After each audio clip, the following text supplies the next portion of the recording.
Fellow Nigerians, I bring you best wishes. My name is Nya-Etok Ezekiel, an architect, and by the grace of God, the Executive Director, Estate Services of Federal Housing Authority.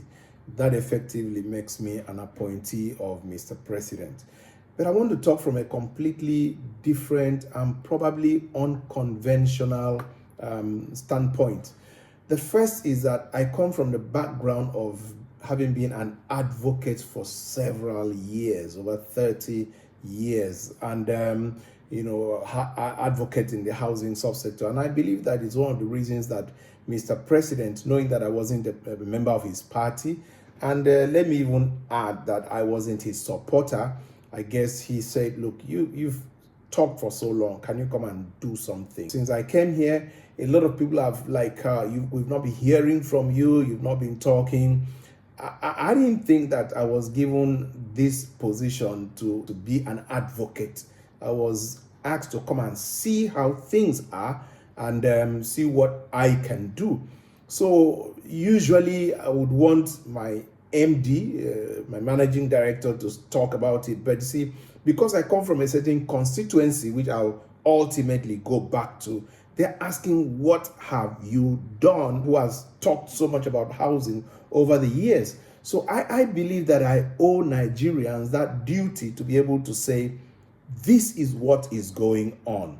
And as concerning the housing sector, as concerning Federal Housing Authority, as concerning what we have been able to do so far. And I believe that every public officer, should not hide under this issue of no, only my boss can talk, so to speak.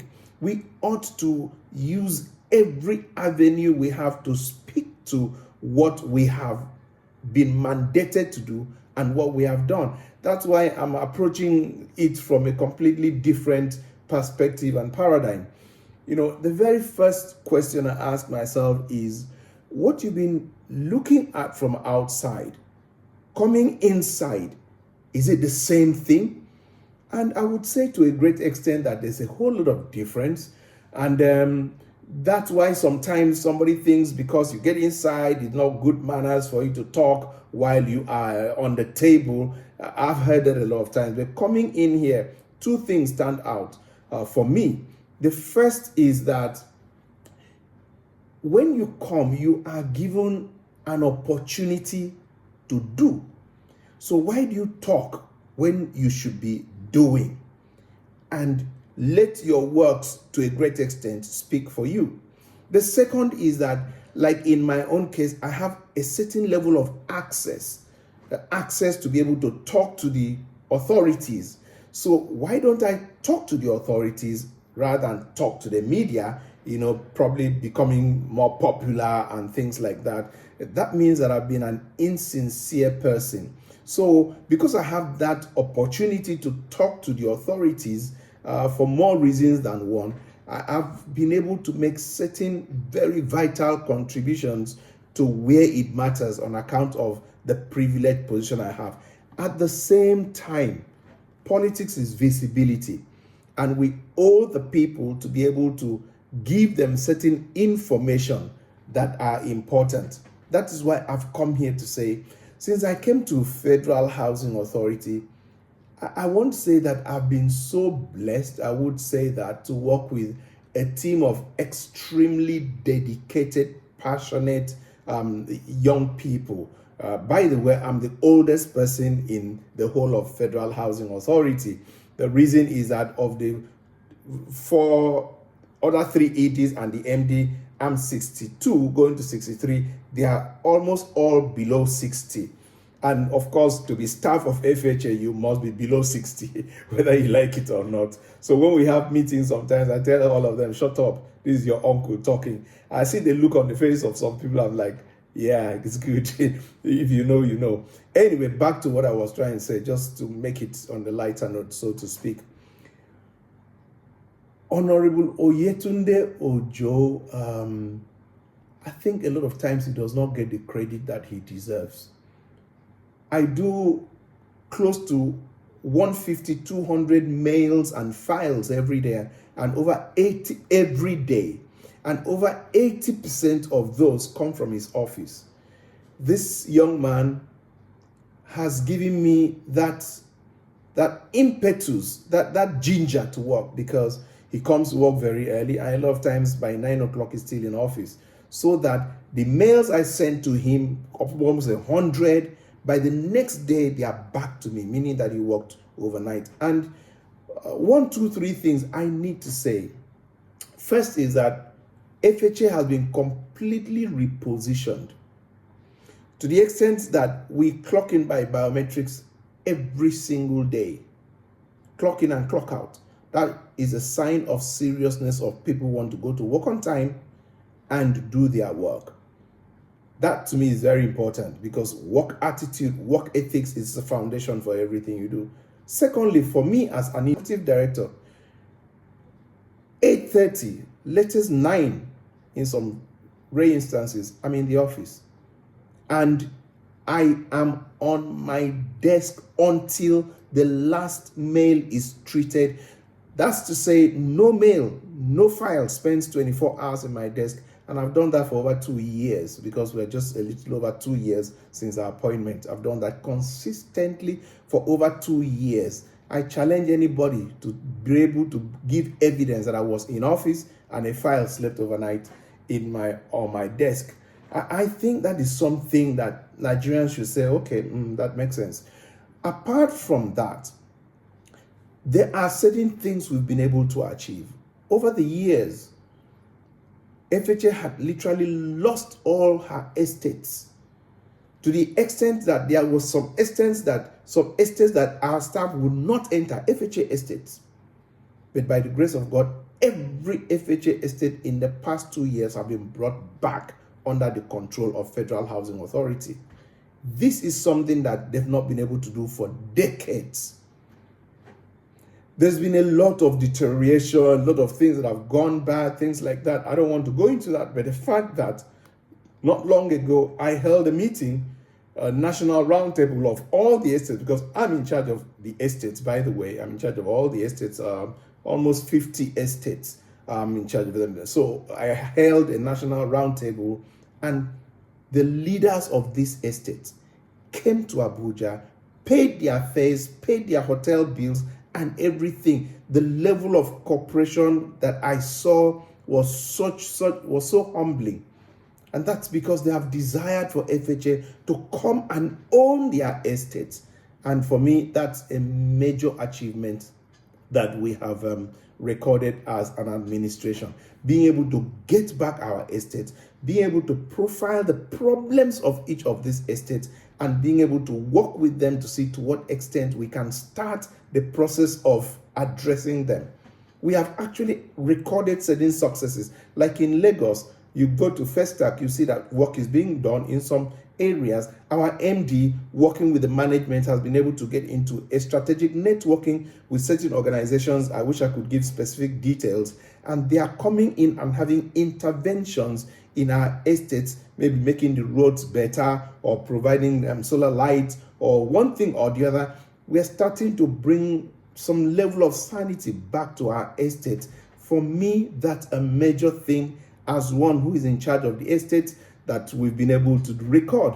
And then, we are now coming up with what we call the estate sustainability policy.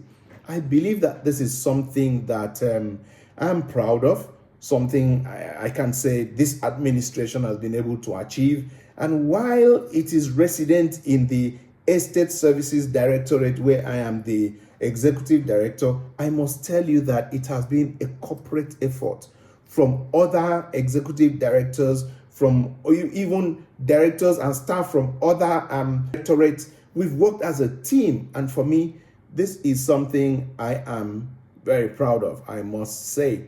And there's been that love, that synergy, that understanding. The Honorable Oyetunde Ojo has been a leader per excellence, and he knows how to bring us to work together as a team. I believe that this is one of the very few administrations where there's never been a fight between any of the between the MD and the executive directors. We've worked together as a family, as a group. We travel together. And that brings me to the second thing that we've been able to do. It will shock you. We've been here, February made us 2 years. And I want to tell you that we are still driving the MD, the EDs, all 4 of us EDs. We are still driving the old Hilux that our predecessors used. Each of them had a Hilux and a Prado. And when they were going, they went with the Prados, and we appealed to them, so to speak, to leave the Hilux, and they left the Hilux for us. Though they were old, all of us are still using those old Hiluxes, because we told ourselves that we came here to work. We did not come here to see what we can get for ourselves. So when people give you a lot of these false narratives and information, I owe you to come and tell you that all of us, there's no, what they call the government Black Maria. None of us is driving any of those exotic vehicles. Secondly, we've been to about 30 states of the Federation, and virtually all, over 80, 90 of them by road. We took off from here down to Abeokuta by road, from Abeokuta to Ibadan, from Ibadan we went to first to Akure to Ibadan, then Abeokuta, then Lagos, back to Abeokuta, then by road and back to Abuja. All of us by road. The same thing when we went to the north, from here to Kaduna, from Kaduna went to Kano, from Kano by road, all of us. And that not only saved money for the authority, but it created that level of bonding between us. The executive director will leave his Hilux, join his colleague, and for 3, 4, 5, 6 hours they are together. They cannot help but bond. This is the sort of thing that is happening. Nigerians do not know. Again, all those journeys were not for nothing. We needed a very healthy land bank. Again, I am in charge of the land banks, and the estate services, the lands issues, they are under me. And today I can say, by the grace of God, as an enlightened architect and real estate or player in the real estate industry, I'll tell you that location is everything. It's not enough to get land. So what we did by going by road, and we're talking of over 15 to 20 staff, the top management, the relevant people, we would go to the exact location that the state government wants to give us, because we created a new model, which is a partnership with the state government for the housing delivery, because the lands are resident with them. So we were able to go there, talk with them, the commissioner for lands, the commissioner for housing, have real long series meetings, trying to find out the sort of things that the state wants, and then going to the specific land and rejecting where we know that is not the land that we can plug and play, get in and build immediately and people will reside in them. It's not in the past you go and have an estate in evil forest where nobody will stay there. No. So today we have a land bank that is amazing. We did a groundbreaking. That's another aspect I would like to go into, the land bank that we have. Let me tell you how important this is. For FHA is about 55 years and owns less than 50 estates. That means on the average, we have less than 1 estate per year. But in 2 years, we've gotten prime land in almost 30 states ready to build. An example is Akwa Ibom State, where I come from. And if you are going to the airport from the city, you have the Dakada estate directly on that airport road. Between the city and the airport is probably about 15 minutes, so it's a short span time. You have the Dakada estate that is there. Before then, you now have the university by Uncommon, if you know, you know. And then you now have next to it, before the Arise roundabout, right on the road, is where you have the FHA Renewed Hope Estate, right there on the road, 50 hectares, the primest of the prime lands. We've just done groundbreaking again in Kaduna State, the Millennium City, primest of the prime lands were there. Some days back, we did groundbreaking in Abia State. Inside the city, as a matter of fact, I think Madam Okonjo-Iweala will have to, what's the word? Because her town, her city effectively is there, right inside the city. And it's extremely prime. And when we did the groundbreaking, everybody was like, wow, this is good. That's the sort of land bank that we have. So what's the relevance here? We can now, even with commercial funds, because FHA is not on budget, please, the government does not give FHA 10 naira because there's a lot of speculation. We have to literally squeeze water out of the rocks to be able to do what we are doing. There was a stage that FHA could not even pay salaries. But today, we're not only paying salaries, we're having one of the best salary profiles. And aside from that, we even pay 13th month salary. And on the January 1 or first week of January, we pay the furniture for the full year so that our staff will be able to have enough money to send their children back to school. We're doing very well, I would say so. And with the limited funds, we've been able to achieve several other projects that we have completed. We want to talk about our mall. We want to talk about the roads we've done in some estates. We want to talk about, there are so many interventions that we have done already. And we are doing more. And the big one is in the next few days or next few weeks, unless we want to put it at a time that is very convenient for Mr. President to do the commissioning. Buhari Estate, we have reached nothing less than 85% completion level. That is from our internally sourced revenue. That is something that I am proud of. Aside from that, to me, the most important thing that we have achieved, which again is resident in my directorate, but even though it is resident in my directorate, the primary driver of this process was the managing director. So you can see how we work together. And within our property registry, the value is nothing less than 5 to 10 trillion. That's the net worth of our registry, the properties that we superintend over.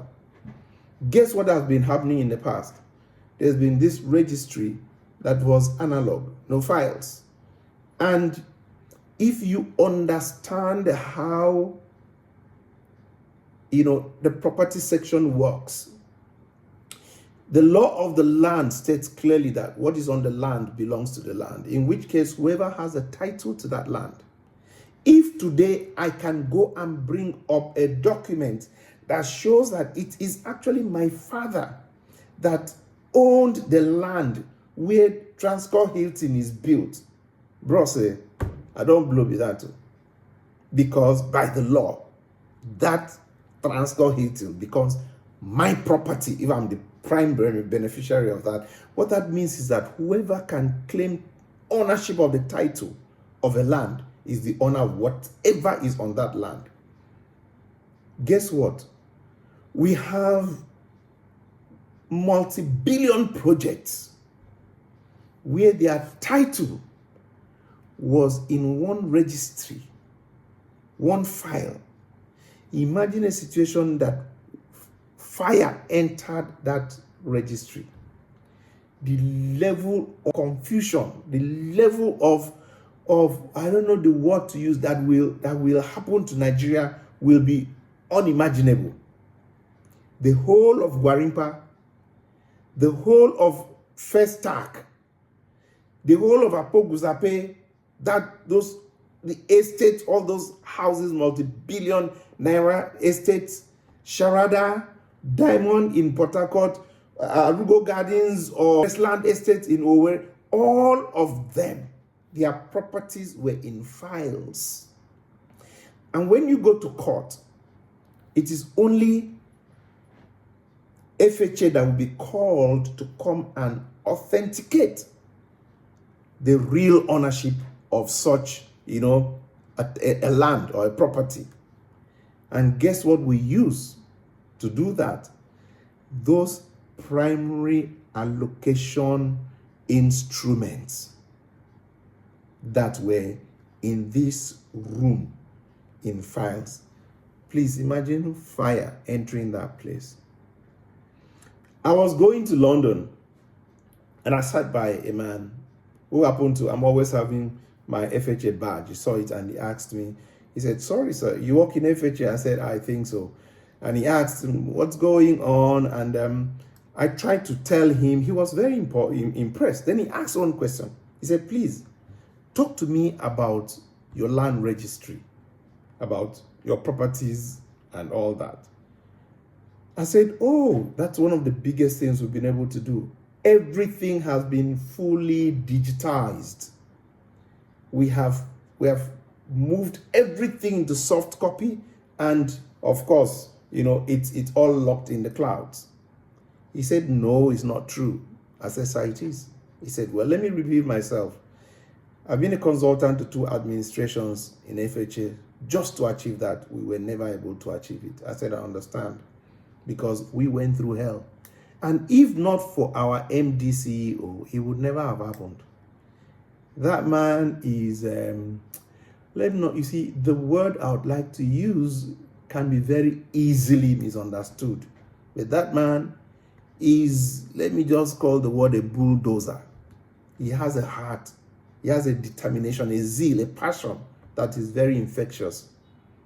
And he, against all odds, a stage came, because unfortunately our staff were not helping matters. Let me not go deeper than that. If you know, you know. By the time they knew that the end had come, we were now finding files on corridors. They were now throwing, because that file that you have been keeping for whatever reason, the game was up. It was no longer useful to you. We did what Napoleon Bonaparte could not do. It was something else. It's, to me, the biggest achievement of this administration led by Honorable Oyetunde Ojo. What that means is that if you have any property in any of the estates of the Federal Housing Authority, bro, say, go and sleep well. Your property is safe as can be. All those issues of people manipulating files, removing these, we were spending billions on litigation. Billions on litigation. Today, lawyers are like, they are withdrawing from FHA because there's nothing again. And then we met a lot of problems. There were some properties, some lands that had double allocation, sometimes triple allocation. There's certain stories that if I tell you, it will break your heart. There was a lady, I'll just say this, that had been in a house for 16 years. 6 years with her husband, 10 years, the husband passed about 10 years ago, 16 years. Only for us to discover that after 16 years, somebody brought a document that showed that that house, in this case it was a house, had been allocated to him a year before her. I don't want to go into certain details, but at such a situation, what do you think would have been the inevitable concomitant? Now, the fact that you have, that's why we say, people, bring your document, come and make sure that you verify that you are clean, you are good.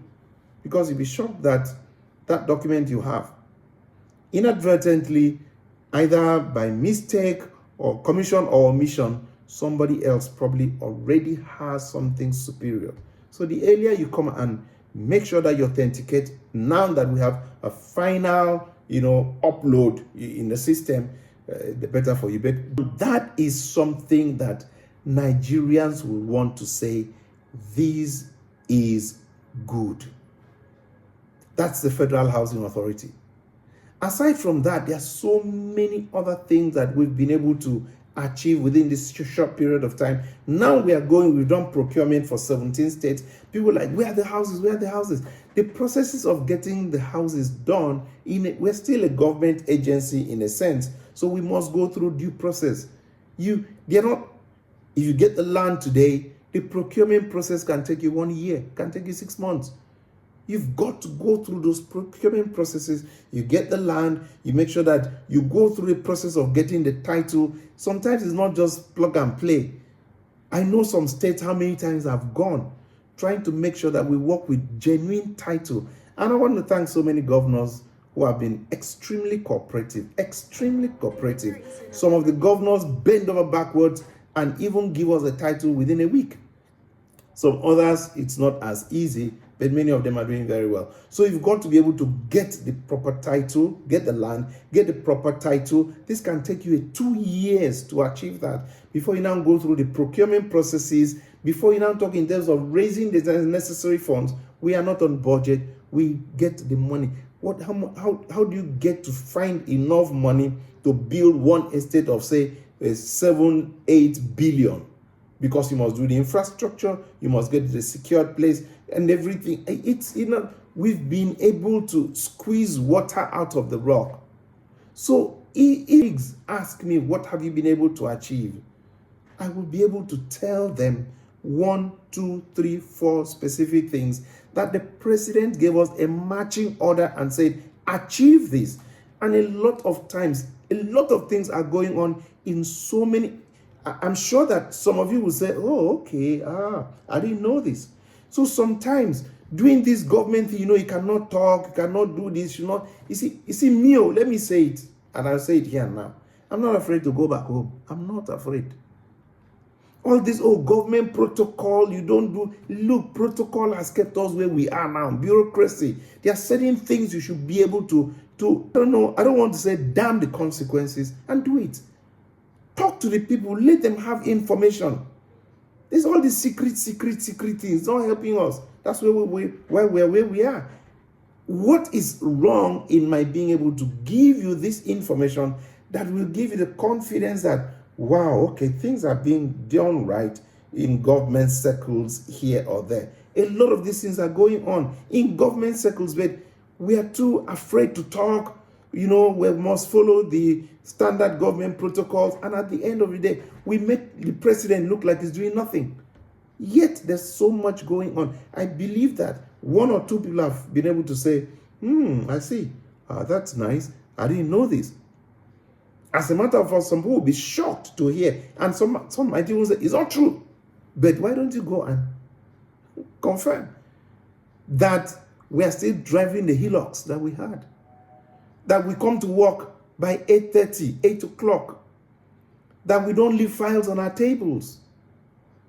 On mine, I'll say that. And in my directorate, that we hold management meeting every single Monday, 9 to 11, where we sit down. I come from the organized private sector, and that's exactly the spirit I bring into what we're doing. And the people are so excited. They are catching on, and we're moving in Federal Housing Authority. Everything is getting sanitized. If my MD was here to talk 3 hours, he never finished, because there's so much in other aspects. I'm just kind of concentrating specifically on my directorate, because they will ask me, what did you achieve? Jesus asked his disciples, who do men say I am? They say, some say, okay, you. Who do you say I am? So when it's all in FHA, we have done this. My colleagues are having Nya-Etok, you. What have you achieved? What did you achieve? I'm still looking at 1 or 2 other areas that we are working very hard on. Social housing. I wish I could talk about social housing. For an organization that is not on budget, social housing is subsidized housing. You must raise money internally generated to be able to do estates. You must borrow money where the need is, and you must return the money. So we are exploring other aspects. Some things I would not like to say now, but social housing, it must happen. And by the grace of God, I believe that God will give me the wisdom to unlock something that will make subsidized housing available to Nigerians. Rather than always criticize, please be strategic partners. Give us ideas. Talk with us. Come, our doors are always open. We run an open policy in Federal Housing Authority. I want to thank you, and I hope that this has been able to give some level of enlightenment to one or two people that will be able to say, okay, Federal Housing Authority, it's good. I'm happy to hear. Thank you very much, and